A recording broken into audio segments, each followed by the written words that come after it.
What's going on, everybody? Welcome to Celso Top Podcast. I am your host, Celso Santiago Jr. Today, it is Thursday, August 6th, 2020. The time it is 1:46 p.m. And outside, it is like around 72 to probably 80 degrees outside. It is sunny. There is no clouds on the sky, which is good. It's really warm. Well, it is very hot outside. So if you outside or if you're in the house, go outside, enjoy this beautiful weather, but don't forget to wear a mask. So I know I have been gone for a little while. I have been taking care of some things. I have still dealing with doctors and therapy and all that stuff, so I didn't have the time. But no, Central Top Podcast, it is not out of business like everybody thought. No, it is not out of business. I am here, and we are back. So it's time to get into some business. I was watching a video on Instagram, and this video, it really got me angry, and because I was a victim of it. The topic of today, the first topic of this evening is, the name is Victim of Racism. You know,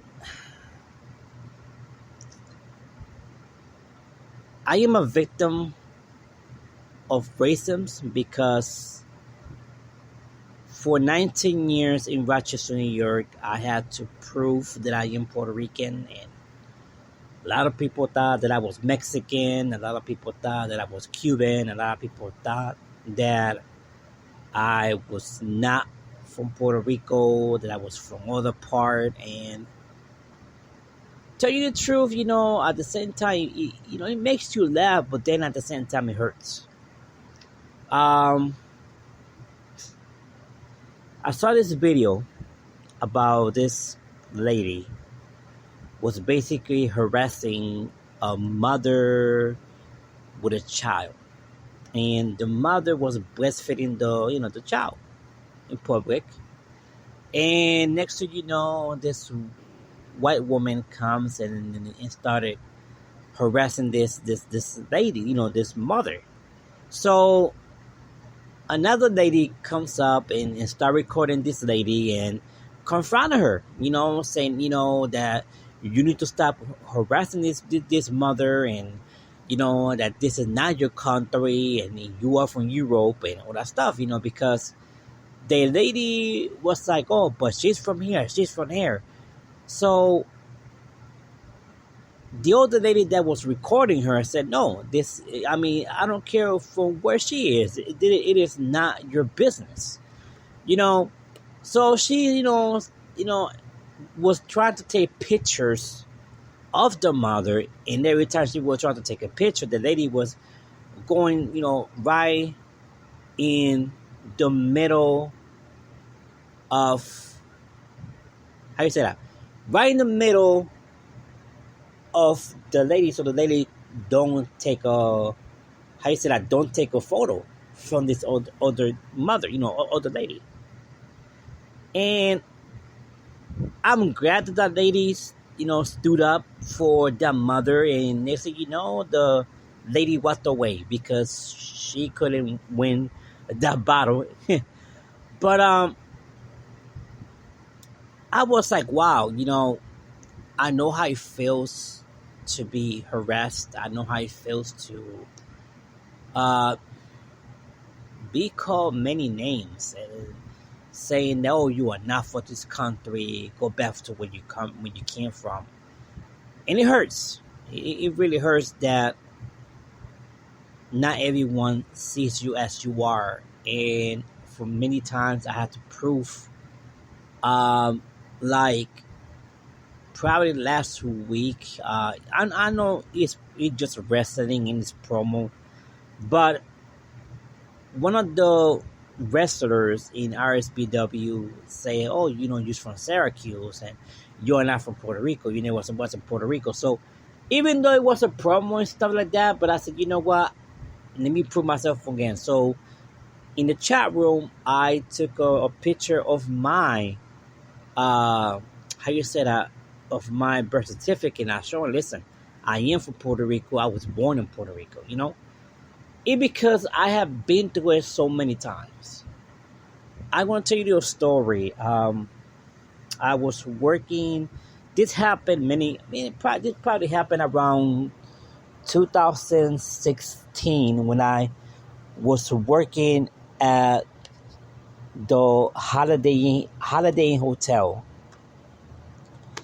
and I used to work probably like 5 minutes from my wife, because my wife, she was working at Rite Aid, that it was on Portland in East Ridge Road. So every day that I was working, I had this routine that I will walk from my job to my wife's job. Even though I was getting up like around 2 p.m., my wife, she used to get up like around 3:30. So I was walking, and I used to go to Chipotle or to Starbucks and buy her something, so she could get her her lunch break. So I used to give her a coffee, stuff like that. So one day I came from my job, where I used to work at, and I walked from Holiday Inn to Starbucks, and I got me a coffee. And I said, you know what? Let me go to Chipotle and buy something for my wife, and something for me, so we could both eat. So, cause it was pretty close for her lunch break. So I went to Chipotle, and I used to always carry a book bag, because that was my change clothes. It was in stuff for the job, like my badge and all that stuff. So I always used to wear a book bag, and I had my lunch and all that stuff. So when you got that feeling sometimes, behind your back, like somebody's watching you, or somebody is following you. I had that feeling in my back. When I turn around, I see this guy looking at me, but he was following me. So I just keep walking. Next thing you know, when I was crossing, I was almost near my wife's job. I was by that new hotel. I think it's the Hampton Inn on East Ridge Road. I was by there. So here this guy, he calls me, say, "Hey sir," so I'm thinking that he might be lost. And I said, okay, he needs help. He might be lost. Next thing you know, he said, "Oh, I just want to know when you got your book back." And I said, "Excuse me?" I just want to know when you got your book back. I said, "What do you mean you want to know when you got my book back?" "Oh, because you might have a bomb." And I'm like, "What? Are you serious, sir?" "Excuse me?" "Oh, you might have a bomb because you look like you from Arabia." So I started laughing. I thought it was a joke. I thought this guy probably joking with me. So I started laughing. He said, "Oh, what are you laughing for?" "Because it's funny." He's like, "Are you serious? You think that I'm from Arabia?"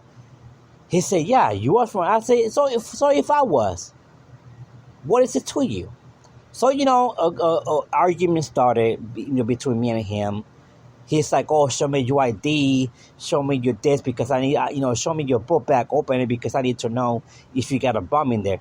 And I say, "I'm not going to show you nothing. I'm not going to show you my ID. I'm not going to show you my book bag." He said, "Oh, you hiding something?" He said, "If I was hiding something, what is it to you?" "Oh, where you work at?" "I'm not going to tell you where I work at." "Where you going?" "I'm not going to tell you where I'm going."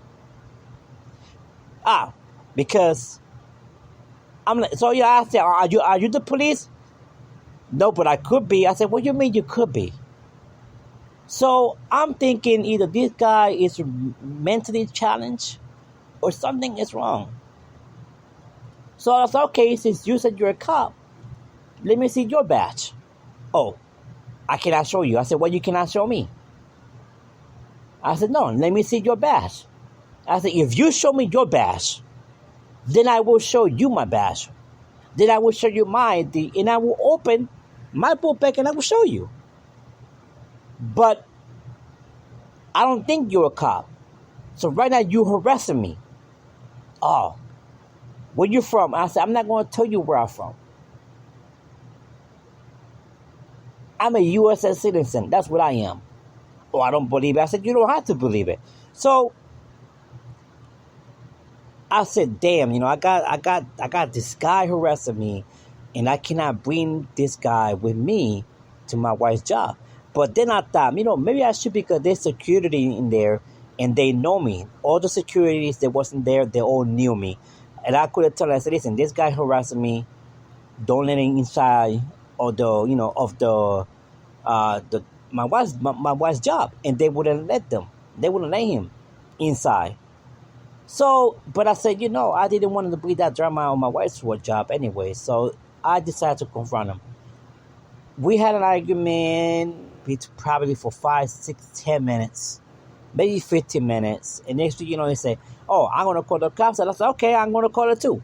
But I used to have 2 phones back in the day.